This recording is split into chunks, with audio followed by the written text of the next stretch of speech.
하나투자증권과 3프로TV가 함께 만드는 디지털 자산 분석의 기준, 크립토 플러스 월요일 시작하겠습니다. 저는 김동환입니다. 항상 저희 같이 이제 진행을 하던 서동주 변호사께서 오늘 개인 사정이 있어서 오늘은 제가 혼자 진행을 하게 됐습니다. 스튜디오에는 항상 저희 월요일, 화요일 같이 나오시는 박상혁 디지털 에셋 편집장님 나와 계십니다. 안녕하세요. 네, 안녕하세요. 네. 뭔가 이게 사람이 하나 없으니까 굉장히 허전합니다. 네, 오늘 오프닝 멘트 하시는 거 제가 처음 본 것 같은데. 그래서 제가 지금 문득 생각하니까 이거 내가 해야 되는구나. 항상 서 변호사님이 해주시다가 어쨌든 뭐부터 얘기할까요? 사람이 하나 없으니까 굉장히. 네. 그래서 저희 비트코인 얘기부터 해봐야 될 것 같은데요. 네. 이 비트코인이 어저께 좀 좋았거든요. 네. 어저께 한 3% 정도 올랐는데 제가 하루 만에 3% 오른 게 비트코인이 얼마만인가 하고 세봤더니 7월 14일 이후로 처음이거든요. 네. 약 한 달 만에 처음 3% 이상 상승을 한 겁니다. 그래서 굉장히 또 어떻게 보면 이제 표면적으로 봤을 때는 이 좋은 또 신호가 나타났다라고 볼 수 있는데, 일단 왜 올랐나 배경을 좀 짚어보자면, 일단 좀 거시적으로 봤을 때는 이 9월 연준 금리 동결 확률이 계속 높게 나타나고 있다. 페드워치에서 이제 시장 참여자들이 이제 기대하고 있는 거는 9월에 지금 금리 동결할 확률 65.4%로 보고 있는 수준이어서 60% 중반 수준이 계속 유지가 되고 있다. 동결 확률이. 그렇다 보면은 이 동결이 만약에 된다고 하면 뭐 위험 자산한테는 사실 좋은 일이니까 이렇게 비트코인이 올랐다라고 볼 수 있는 거고, 여기서 또 근데 하나 특기해야 할 만한 점은 이 어저께 같은 경우는 미국 증시가 하락을 했거든요. 네. 그리고 또 금은 오르기는 했는데 금은 한 1% 정도 올랐습니다. 금보다 비트코인이 더 오른 거죠. 그래서 이런 걸 봤을 때 좀 어저께 오늘 흐름은 좀 특기할 만한 부분들이 있다. 라고 생각을 한다면 일단 디지털 자산 고유의 뭔가 이슈가 있지 않을까라고 또 생각을 해볼 수 있는 건데요. 네. 일단 이 부분이 이제 비트코인이 오늘 상승한 게 단기적이냐 아니면 장기적이냐, 이렇게 두 가지 갈래로 좀 봐야 될 것 같습니다. 일단은 일각에서는 이 오늘 상승은 단기적인 상승인 것 같다라고 또 보는 이렇게 시선이 있는데, 단기적인 걸로 끝날 것 같다라고 보는 이제 주요 근거 중에 하나는 이 선물 시장에서 좀 이유를 찾는 것 같습니다. 이 코인글래스라고 또 유명한 또 디지털 자산의 플랫폼 기업이 있는데, 그래서 또 분석을 하나 했는데 이 비트코인이 64,135달러를 돌파하면은 숏 포지션이 대거 청산이 되면서 한 3억 달러 정도가 숏 포지션이 청산이 된다. 그리고 또 반대로 62,485달러 밑으로 비트코인이 하회를 하면은 롱 포지션이 2억 3,254만 달러 정도 강제 청산이 된다. 라는 또 분석을 내놨는데, 우리 또 크립토에서는 또 선물 시장이 중요하잖아요. 근데 또 이제 투자자들이 숏 포지션이나 롱 포지션 둘 중에 더 규모가 큰 쪽으로 단기적으로 자금이 몰리는 경우가 있거든요. 왜냐하면 예를 들어서 숏 포지션이 롱 포지션보다 이 청산 규모가 크다고 하면은 이 숏 포지션하고 반대되는 가격을 올려버리면은 이제 숏 포지션이 대거 청산되면서 차익을 더 크게 먹을 수 있는 확률이 있기 때문에 단기적으로 이 포지션이 크게 몰린 쪽하고 가격이 반대로 이렇게 나타나는 현상이 종종 발생하거든요. 그래서 이제 숏 포지션 청산 규모가 조금 더 크기 때문에 올라간 거 아니겠느냐, 약간 이런 시각이군요. 네, 공교롭게도 64,135달러를 기준으로 잡았잖아요, 코인글래스가. 근데 한 64,600달러 정도까지 올랐다가 지금 이 코인글래스가 말한 64,135달러 부근에서 지금 움직이고 있거든요. 잠깐 올랐다가. 그래서 단기적으로 이 가격이 단기적인 흐름인 것 같다라고 보시는 분들은 선물 시장 청산 먹으려고 단기적으로 상승이 일어난 거다. 아직 장기적으로는 모르겠다. 라는 시선도 있는 것 같고요. 또 장기적으로 이 상승은 좀 장기적으로 이어질 가능성이 있다라고 보시는 분들도 있는 것 같습니다. 그건 이제 규제적인 측면에서 이유를 많이 찾는 것 같은데요. 어제 또 뉴스가 하나 나왔던 게 미국 재무부에서 이 연방 스테이블 코인법이죠. 지니어스법에 대한 이 공개 의견 수렴에 착수를 했는데요. 이 착수를 한 근거 중에 하나는 이 시행령의 근거를 마련했거든요. 지금 지니어스 법에 대한. 네. 근데 그 근거를 보면은 스테이블 코인 발행자 중에 스테이블 코인 미허가를 받은 사업자들 같은 경우에는 내년 7월부터 발행을 할 수가 없다라고 이제 시행령 근거를 마련을 했습니다. 거기에 대해서 이제 세부적으로 어떻게 이 스테이블 코인 미허가 규율을 의율을 할지 거기에 대해서 이제 의견 수렴을 받는 건데요. 근데 여기서 이제 시행령 공개 의견 수렴 착수하면서 시장에서 얘기가 나오는 거는 이렇게 이런 식으로 이 대중 의견 수렴에 착수가 되고 지니어스 법이 시행이 되면은 클래리티 법안도 따라올 수밖에 없다는 거예요. 왜냐하면 지니어스 법 같은 경우에는 스테이블 코인 발행 요건에 초점을 맞추고 있잖아요. 네. 근데 지니어스 법안 같은 데서 지금 쟁점이 되고 있는 뭐 디지털 자산 기업들의 스테이블 코인 이자나 보상 지급 문제라든지 이런 건 지금 지니어스 법에서 할 수가 없는 거라서 이 클래리티 법안에서 의율이 돼야 되거든요. 그러다 보니까 이런 식으로 스테이블 코인 법이 착수가 된다라고 하면은 지니어스 법안 얘기도 이 디지털 자산뿐만 아니라 전통 은행 기관에서도 이 클래리티 법안 수요가 있을 수밖에 없다. 그래서 이런 부분들을 봤을 때 9월에 의회가 일정이 재개가 되면은 클래리티 법안 통과 확률이 있다라고 또 보시는 분들도 있는 것 같습니다. 이게 이제 한국에서도 마찬가지인데 법을 하나 만들면 법에 딸려 있는 시행령들을 또 이제 만들게 되잖아요. 규칙들이나 네. 이런 것들을 보통은 한 60일, 뭐 짧게는 30일 이렇게 의견을 듣습니다. 예. 그 다음에 의견을 청취한 다음에 다 들어봤는데 그냥 이렇게 가기로 했습니다라고 하고 이제 최종 발표가 난 다음부터 사실 업계에서 이제 그런 부분들이 통용되기 시작하잖아요. 예. 그래서 이번에 60일 정도 지금 의견 청취를 하고 아마 별일이 없으면 바로 공개가 될 것으로 보이는데 그렇게 됐을 때 실질적으로 스테이블 코인을 미국이 이제 국채 수요로 적극적으로 좀 사용할 수 있게 된다. 이런 측면이 상승의 원인이다. 이렇게 이제 보는 분들이 많은 거군요. 네, 그래서 미국 패권을 위해서라도 뭐 클래리티 법안은 올해 통과될 것이다라는 어떤 시장의 기대에 근거를 마련해주는 뉴스 중에 하나가 또 이번에 그 지니어스법 대중의견 수렴 착수인 것 같다. 이런 또 의견도 나오는 것 같습니다. 근데 네. 또 하나 뭐 반대로 봐야 될 거는 지금 저희가 몇 차례 말씀드린 것처럼 9월에 의회 재개돼도 이 중간 선거까지 남은 시간이 실질적으로 3주 정도밖에 없다라고 말씀드렸잖아요.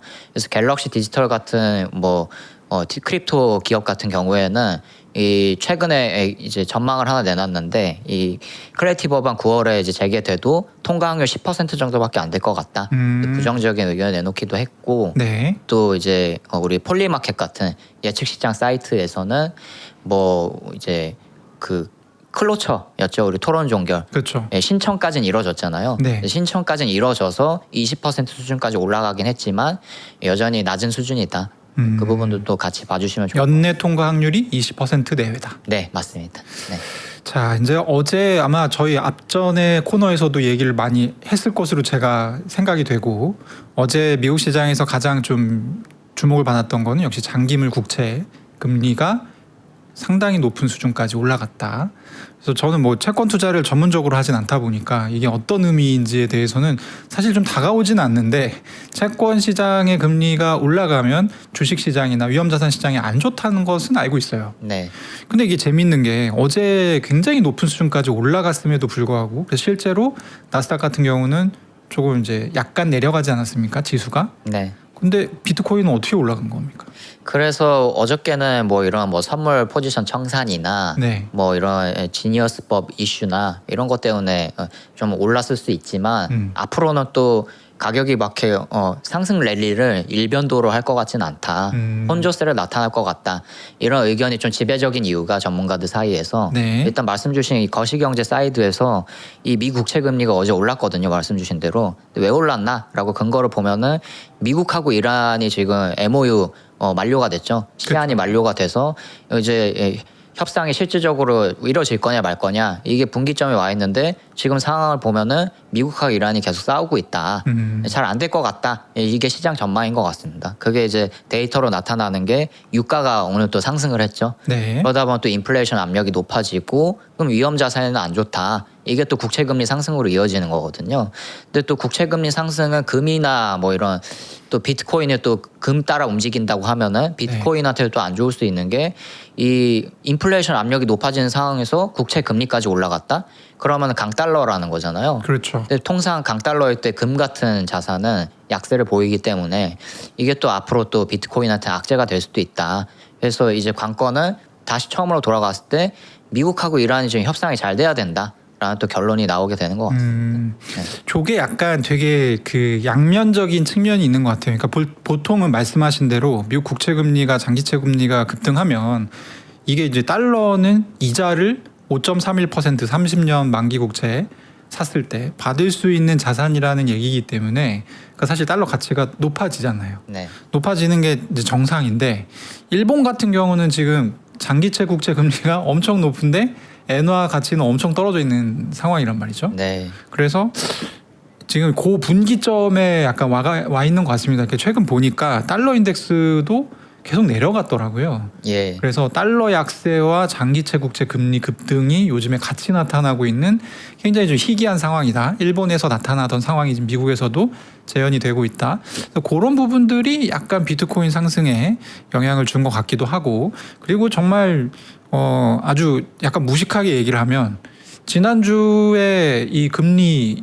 CPI, PPI 나오고 그 금리 인상 확률 확 줄어들 때 비트코인 혼자 떨어졌지 않습니까? 네. 그 뭐야 나스닥이나 이런 것들은 같이 올라갔었는데 네. 그래서 그런 부분들을 좀 뒤늦게 따라간 거 아니냐 이런 해석도 가능해 보입니다. 예, 그래서 지금 8월 들어서 비트코인이 계속 진짜 갈팡질팡 하고 있는 것 같습니다. 어떨 때는 지난주 후반에는 미국 증시 따라가고 지난주 초반에는 금 따라갔다가 이번 주 초반에는 또 금을 또 따라가긴 하는데 금보다 더 높은 상승률을 보여주고 있다라는 점에서 이런 변수 하나하나에 따라서 비트코인이 8월 내내 뭔가 좀 오락가락할 것 같다라는 게 전문가들 좀 지배적인 의견인 것 같고요. 그래서 8월에는 나타나는 새로운 뉴스에 투자자분들이 좀 민감하게 반응을 해야 될 것 같다. 그리고 말씀 주신 달러 인덱스가 또 하락한다고 하면은 엔화 강세가 또 나타날 수 있잖아요. 그렇죠. 최근에 또 미국의 재무부 개입도 있었고요. 했을 때 엔화 강세가 또 너무 크게 나타나면은 엔캐리 트레이드 청산 이슈가 또 불거질 수 있다라는 점에서 굉장히 또 거시경제 이슈가 많은 달이다라고 볼 수 있을 것 같습니다. 이게 뭐 하나 피하면 하나가 나타나고 뭐 쉽지 않은 지금 상황입니다. 어제 같은 경우는 저희 이제 국장은 쉬었고 저희 방송도 쉬었지만 스트래티지가 매주 월요일에 자기들 이제 일주일 동안 뭐 했는지 발표하잖아요. 어제 비트코인 좀 팔았나요? 네, 비트코인을 팔거나 매수하진 않았고요. 네. 대신에 좀 특이할 만한 점이 스트래티지 보통주 MSTR을 매각을 했습니다. 그걸 이제 매각한 돈으로 어디다 썼냐라고는 매각한 돈의 15.7%는 스트래티지 우선주 STRC 배당금 지급에 썼고요. 나머지 한 40% 정도는 STRC 매입하는데 썼습니다. 그것도 나머지 또 45% 정도는 달러 보유금 늘리는 데 써서 역시나 스트래티지의 최근 한두 달 정도의 전략은 이 STRC 액면가 100달러 맞추는 데 있다. 그래서 STRC 살리는데 초점을 많이 맞추는 움직임을 볼 수가 있습니다. 현재 STRC 가격은 94달러 정도에서 지금 형성이 되고 있고요. 한 일주일째 지금 94달러, 95달러 수준에서 왔다 갔다 하고 있는 것 같습니다. 그래서 100달러가 언제 맞춰지느냐 이게 또 시장의 주요 포인트 중에 하나가 될 것 같습니다. 요게 저번에 비트코인 팔아가지고 그 돈으로 STRC를 확 샀을 때 92달러 정도 수준에서 95달러 넘게 좀 올라갔었는데 그 다음에는 뭐 회복이 잘 안 되나 보군요. 네, 또 한 70달러 후반 정도까지 한때 떨어졌다가 네. 90달러 한 94달러, 95달러까지 오른 걸 보면은 그때에 비해서 많이 오르긴 했는데 네. 또 94에서 95달러 사이가 또 어느 정도 저항선이 되는 게 아니냐. 네, 좀 한 일주일째 안 오르고 있는 것 같습니다. 그래서 이 95달러 위를 어떻게 또 오르느냐. 이게 또 시장의 관전 포인트 중에 하나가 될 것 같습니다. 그 동안에는 비트코인을 좀 팔다가 이번에는 이제 MSTR 보통주를 파는 건데 뭐 바뀐 이유가 있을까요 혹시? 바뀐 이유에 대해서는 구체적으로 거론은 안 했는데 네. 아무래도 비트코인을 몇 주째 팔았잖아요. 지금 한 1,000 몇 개씩 팔고 이러다 보니까 시장에서도 좀 불만이 좀 제기가 많이 됐었거든요. 너무 비트코인만 판다. 네. 그래서 이제 MSTR도 어느 정도 같이 팔면서 이 매각 전략을 다각화하는 게 아니냐 이게 좀 분석이 나오는 것 같습니다. 네. 지금 이 스트래티지 관련해서는 상당히 좀 이 스트래티지를 오랫동안 투자하셨던 분들이 또 불안해하는 요소가 하나가 있습니다. 원래 이제 MSCI라고 해서 MSCI가 이 지수를 만드는 일종의 뭐 회사라고 해야 됩니까? 뭐 하여튼 기관이라고 해야 되는데 거기에 편입이 될 거냐 말 거냐 요 이슈 놓고 그리고 이제 편입되어 있는 지수에서 퇴출이 될 거냐 말 거냐 요 이슈가 사실은 한 6개월 정도에는 상당히 뜨거웠거든요. 근데 그때 우리가 좀 닥도로 판단해 보겠다라고 한 상황에서 어쨌든 그때보다 지금 이 스트래티지라는 기업이 가지고 있는 영향력이라든지 뭔가 외관상 기업이 잘 돌아가고 있다. 전혀 그런 느낌이 좀 많이 줄지 않았습니까? 네. 그래서 이제 퇴출이 될 수 있다라는 불안감이 또 있는 것 같은데 여기에 대해서는 뭐 새로 나온 정보가 없습니까? 예, 말씀 주신 대로 지난해에 MSCI가 이미 뭐 DAT 기업들 적격성 검토하겠다라고 하면서 퇴출 가능성이 거론됐는데 네. 올해 1월 들어서 잘 넘어갔습니다. 잔류하는 걸로 결정이 났는데 또다시 지금 MSCI에서 비영업회사 지수 편입 적격성 재검토를 하겠다라면서 여러 가지 항목을 들고 왔는데 그중에 하나 좀 눈에 띄는 게 영업보다 비영업 자산 축적, 시장 가격 변동, 외부 자본 의존이 큰 기업이 퇴출 대상이 될 수 있다라는 항목을 마련했거든요. 네. 이제 시장에서는 다시 또 불안해지는 거죠. 스트래티지나 뭐 메타플래닛 같은 비트코인 DAT 재무 전략하는 기업들이 보면은 실제 사업 영업이익보다 이 비트코인이 어떻게 움직이느냐에 따라서 지금 수익이 굉장히 크게 결정이 되고 있잖아요. 그래서 이런 항목을 봤을 때 MSCI에서 스트래티지나 이런 메타플래닛 같은 대형 DAT 기업들이 퇴출이 될 수 있다. 왜 이게 시장이 이만큼 우려를 하고 있냐라고 보면은 MSCI 같은 경우에 지수 편입이 일단 되는 순간 대형 뭐 ETF나 연기금 같은 데서 자동적으로 또 포트폴리오에 들어가거든요. 그러다 보니까 처음에 스트래티지나 메타플래닛 같은 DAT 기업들이 MSCI 인덱스에 편입이 됐을 때 굉장히 호재다라고 반응을 했던 거거든요, 시장이. 이게 반대로 퇴출이 된다라고 하면은 지금 이렇게 연기금 이렇게 들어가는 포트폴리오에서 다시 또 빠질 수가 있기 때문에 이 또 시장에는 악재가 될 수 있다라는 점이 또 우려가 되는 것 같습니다. 이게 이제 사실 비트코인을 판다기보다는 스트래티지의 보통주 MSTR을 이제 파는 거잖아요. 네. 그렇게 되면 사실 뭐 비트코인에 큰 뭐 있겠어? 약간 이런 생각도 할 수가 있는데 어떻게 보십니까? 근데 그 부분은 비트코인에도 저는 악재라고 보여지는 게 네. MSTR을 이렇게 팔게 된다라고 하면은 이 스트래티지가 비트코인을 지금 매입하는데 가장 중요한 두 가지 축이 물론 첫 번째는 STRC지만 MSTR도 영향이 미치거든요. 그렇죠. 그래서 MSTR 가격이 또 떨어지면은 STRC도 영향이 미칠 수 있는 거고 그렇게 되면은 스트래티지가 더 이상 비트코인을 신규 매입하기 어려워지는 상황이 올 수도 있다라는 점에서 봤을 때 이거는 좀 만약에 퇴출이 진짜로 된다고 하면은 악재에 가깝다라고 보여지긴 합니다. 2024년, 25년 비트코인 상승의 두 가지 엔진을 꼽으라고 하면 DAT 기업 그리고 이제 죄송합니다. DAT 기업과 그리고 ETF 현물 ETF를 꼽는데 이 두 가지 중에 하나의 엔진이 상당히 기능을 못하게 될 수 있다라는 말씀이시죠. 네, 그 부분에서 중요한 의미를 가진 것 같고요. 다만 지금 퇴출이 확정된 건 아니고 9월 말까지 의견 수렴을 MSCI에서 받는다고 하고요. 그리고 10월 16일 전에 결과를 발표하고 이게 만약에 결정이 되면은 11월에 시행을 할 예정이다라고 합니다. 네. 알겠습니다. 저희가 이번에 두 개의 엔진 마침 또 말씀을 드렸는데 ETF하고 DAT 기업. DAT 기업은 사실 이제 스트래티지를 제외하고는 거의 좀 유명무실해진 상태죠. 현재로서는. 네. 뭐 새로 사는 곳도 간혹 나오긴 하는데 큰 규모는 아닌 거고. 네, 스트래티지만큼 큰 규모는 아니죠. 그렇죠. 그래서 ETF 쪽으로 좀 많이 얘기가 되고 있는데 ETF 같은 경우는 지난주에는 그러니까 최근 들어서 또 회복이 되는가 싶더니 지난주에 또 순유출이 많이 나왔어요. 네, 아무래도 어떻게 추세가 좀 진행이 되고 있나요? 예, 주간 비트코인 현물 ETF 매주마다 말씀드리고 있는데 저 지난주 같은 경우에는 한 38,520만 달러 정도가 순유출이 됐습니다. 그러면서 최근 한 달 정도 사이에 가장 큰 순유출이 나타났고 다만 뭐 좀 감안해야 될 점은 지난주에 8억 6,530만 달러 정도가 순유입이 됐거든요. 봤을 때 이 지지난주보다는 아직 메꿀만한 정도 수준이다. 아직은 순유입이 지난 2주 사이에 더 많은 상황이다. 라는 점에서는 좀 감안해야 될 필요는 있습니다. 그래서 이제 제가 이제 ETF 이야기를 계속 하고 있는데 ETF가 네. 그만큼 중요한 축이잖아요, 시장에. 그렇죠. 그렇다 보니까 온체인 시장에서도 요즘 ETF를 많이 편입을 하거든요, 이 데이터에. 그래서 어떤 식으로 편입을 하냐? 네. 대표적으로 MVIB라는 지표에 이 ETF가 편입돼 있거든요. ETF 데이터가. 네. 근데 MVIB라는 거는 현재 시가총액에 실현 시가총액을 나누는 겁니다. 그렇죠. 그래서 실현 시가총액이라는 거는 이 투자자들이 이 비트코인 온체인상에서 언제 마지막으로 이동했는지 이를 파악하는 지표거든요. 네. 이 얘기는 이 투자자들이 얼마 정도의 비트코인 매수했는지 그걸 좀 알 수 있는 지표로 이제 판단을 할 수가 있는 건데요. 보통 MVIB가 떨어질수록 투자자들이 손해를 보고 있다 이렇게 이해를 하면 됩니다. 네. 또 과거 MVIB 지표가 1 수준이었을 때 항상 바닥 수준이었거든요. 그러고 나서 비트코인이 반등하는 모습을 보여줬는데 그래서 이 온체인 데이터 투자하시는 분들 사이에서는 MVIB가 굉장히 바닥을 가늠할 수 있는 중요한 지표 중에 하나로 거론이 됩니다. 근데 이게 또 일각에서 최근에 이야기가 나오고 있는 거는 이 ETF가 작년부터 비트코인 ETF가 주목을 받기 시작했잖아요, 시장에서. 네.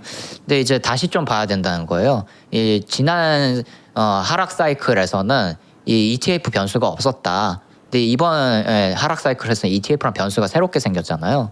그걸 봤을 때 ETF를 합하니까 MVIB의 바닥 지표가 정확히 안 나온다. 그래서 MVIB를 뺀 조정 MVIB를 보니까 아직은 1.47 수준이더라. ETF를 포함했을 때 1.21 수준인데 ETF 변수를 빼니까 1.47 수준에서 MVIB가 형성되더라. 근데 제가 아까 바닥이 1 수준이라고 말씀드렸잖아요. 그렇죠. 그렇게 낮지 않은 가격이라는 얘기네요. 네, 만약에 1.21 수준이었으면 거의 바닥에 가까워졌다라고 볼 수 있는데 ETF를 변수를 빼고 보니까 1.47 수준이네. 아직은 한 차례 더 깊은 바닥에 있을 수도 있겠네. 라는 또 일각의 온체인 데이터 분석이 또 나타나고 있는 것 같습니다. 요거 재밌는 얘기니까 조금 더 해보면 이 MVRV가 뭐냐면 MV는 마켓 밸류 그리고 RV는 리얼라이즈드 밸류라는 뜻이죠. 네. MV는 말 그대로 이제 시가총액을 얘기하는 거고 리얼라이즈드 밸류는 이 비트코인 얘기하고 있으니까 비트코인이 최종적으로 이동됐을 때의 가치를 합산한 것을 얘기를 합니다. 그래서 보통 시가총액과 이동됐을 때, 그러니까 이동됐다는 거는 이제 이걸 팔려고 처분하려고 이제 옮기는 경우가 많기 때문에 이제 매수 평단가 정도로 생각을 보통은 업계에서는 많이 하고요.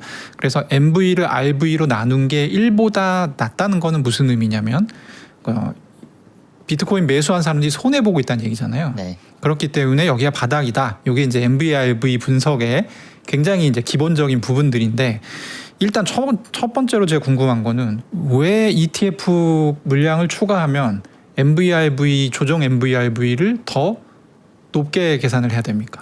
ETF 지표에 포함이 되면은 ETF 메커니즘을 보면은 네. 뭐 환매할 때도 이 온체인상에서 이동이 일어나고 그 단순 매매할 때도 이게 실현 시가총액에 잡히거든요. 그러다 보니까 너무 노이즈가 많습니다. 그러다 보니까 ETF가 포함되면은 진짜 MVRV 지표보다 바닥가가 낮아지는 경향이 있다라는 게 또 이제 이슈가 돼서 이 ETF를 아예 변수를 제거하고 봐야지 객관적으로 MVRV를 지금 볼 수가 있다라는 그런 온체인 분석가들의 분석이 나오고 있는 것 같습니다. 지금 보면은 한 0.2에서 0.3 정도를 더하는 게 정확하다라는 것 같은데 아까 네. 보여주신 자료 보면 네. 왜냐하면 이게 2021년 상승장하고 23년에 거의 이제 많이 내려갔을 때 그때의 MVRV가 0.82 정도가 바닥이었습니다. 그죠? 맞습니다. 근데 지금 0.8이 왔을 때 사면 바닥 아닐 수 있다는 얘기잖아요. 네, 그런 의미입니다. 네. 요거 재밌는 자료입니다. 네. 네. 그래서 요거가 왜 근데 이제 나왔는지 모르겠지만 ETF 2024년에 도입이 됐는데 이게 사실 온체인 데이터 하시는 분들이 네. 과거에 자기 본인들이 정립해 놓은 그런 이론들이 있다 보니까 이걸 잘 안 바꾸거든요. 네. 근데 이제 하락장이 이제 반년 이상 지나다 보니까 안 맞으니까 네, 이제 좀 바꿔야 되는 거 아니야 하면서 여러 가지 좀 의견들이 나오고 있는 것 같습니다. 이 정도면 저점인데 왜 계속 내려가지? 해보니까 ETF 효과를 우리가 보정을 안 했네. 이런 얘기군요. 네, 맞습니다. 네, 알겠습니다. 월드 리버티 파이낸셜 관련해서 이제 트럼프 대통령의 그 코인 사업 상당히 얘기가 많았고 그래서 월드 리버티 파이낸셜이 또 굉장히 세간의 입에 많이 오르내리지 않았습니까? 이번에 또 뭔가 시끄러운 얘기가 하나 나왔어요. 네, 이제 OCC 이 통화청에서 통화청, 네, 통화감독청. 여기서 굉장히 크립토 관련해서 중요한 일을 하나 하고 있는데 이 연방은행 인가를 해주는 일이 굉장히 중요하거든요. 미국 통화청한테는. 네. 근데 월드 리버티가 이번에 미국 통화청한테서 조건부 인가 승인을 받았다라는 뉴스가 나왔습니다. 지난 금요일에. 네. 하면서 WLFI 가격이 일주 새에 13%가 그래서 올랐고요. 오늘 기준으로. 네, 이 뉴스 이후에요. 그래서 왜 연방은행 인가가 중요하냐라고 하면 이게 이 인가가 있어야지 미국 연방 내에서 미국 영 내에서 그 스테이블 코인 발행이나 유통 사업을 할 수가 있거든요. 네. 지금 테더 같은 경우에도 지금 연방은행 인가가 없거든요.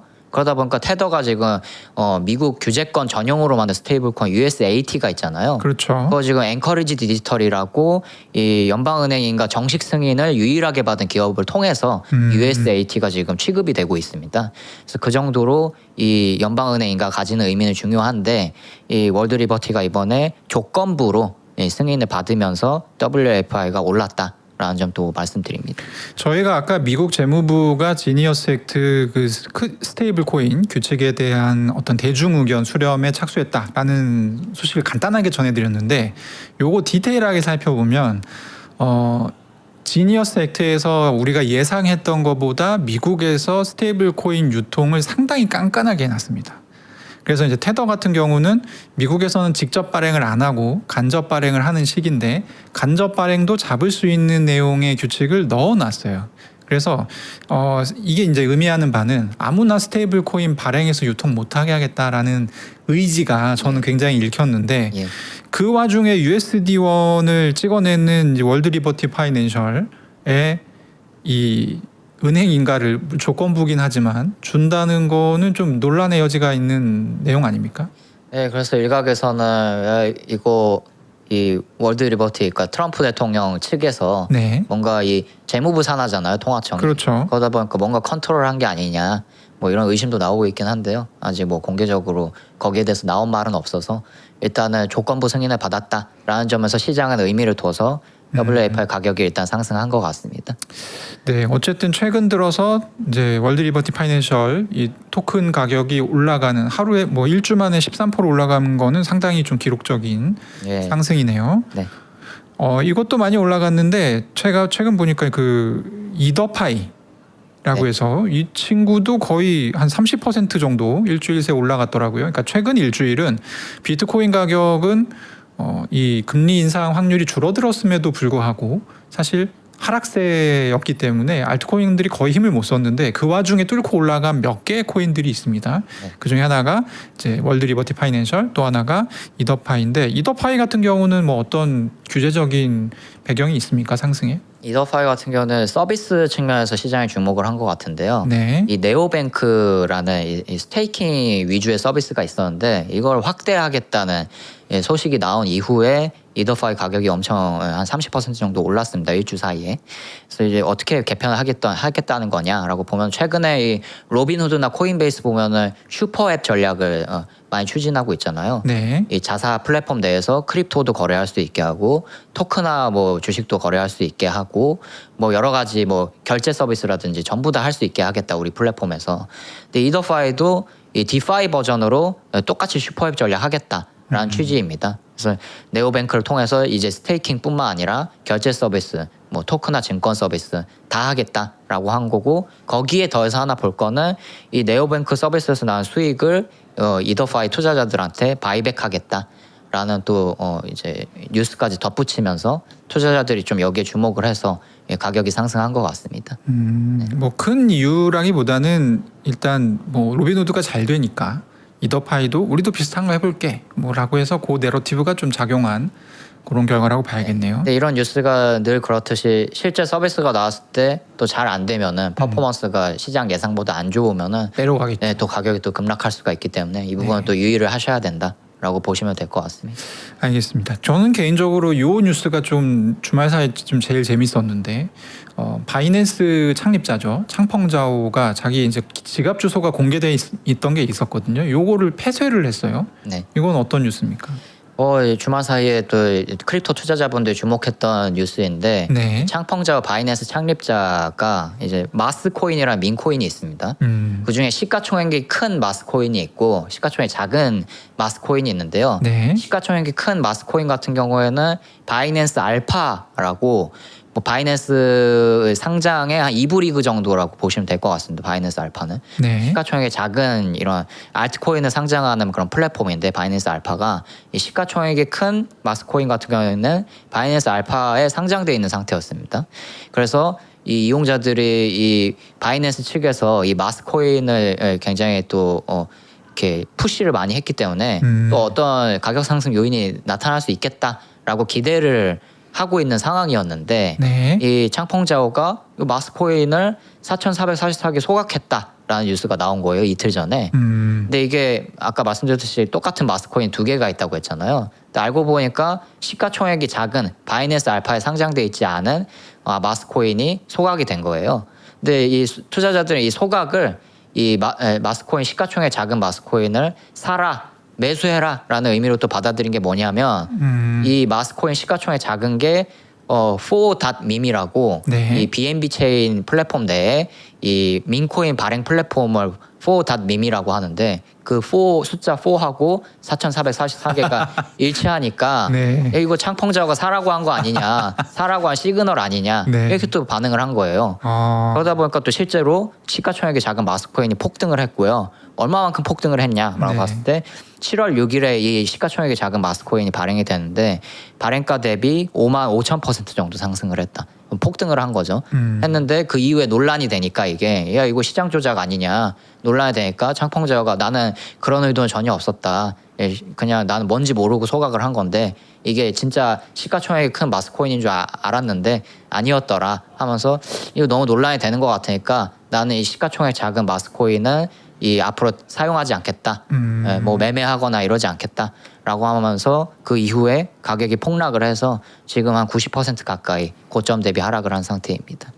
일단 이 방송 들으시는 분들이 저게 뭔 소린가 하실 것 같아요. 근데 이게 이제 민코인이라는 섹터에 한정해서 벌어지는 일입니다. 그러니까 가령 예전에 도지코인을 일론 머스크가 자기 X에서 SNS에서 이제 언급을 하게 되면 갑자기 도지코인 가격이 막 10%씩 오르고 아무런 그런 인과관계가 없죠. 그러니까 사실 경제적인 어떤 의미나 이런 것들은 없는데 그러니까 말하자면 민코인이라는 곳 자체가 이런 식으로 어떤 모멘텀 특정 유명인의 발언이 모멘텀이 되고 또 그런 이제 이런 속성이 있다 보니까 이제 당연히 이 바이낸스 창립자인 창펑자오는 상당히 힘이 센 인플루언서인데 자기 행동이 이런 시장의 오해를 좀 불러일으키는 거가 상당히 좀 부담스러웠나 보네요. 네, 그랬던 것 같습니다. 근데 이게 뭐 하루 이틀 하던 행동도 아닌데 갑자기 이번에 이걸 폐쇄해가지고 민코인을 안 하겠다는 얘기인가? 저는 약간 이런 걸로 생각이 들던데.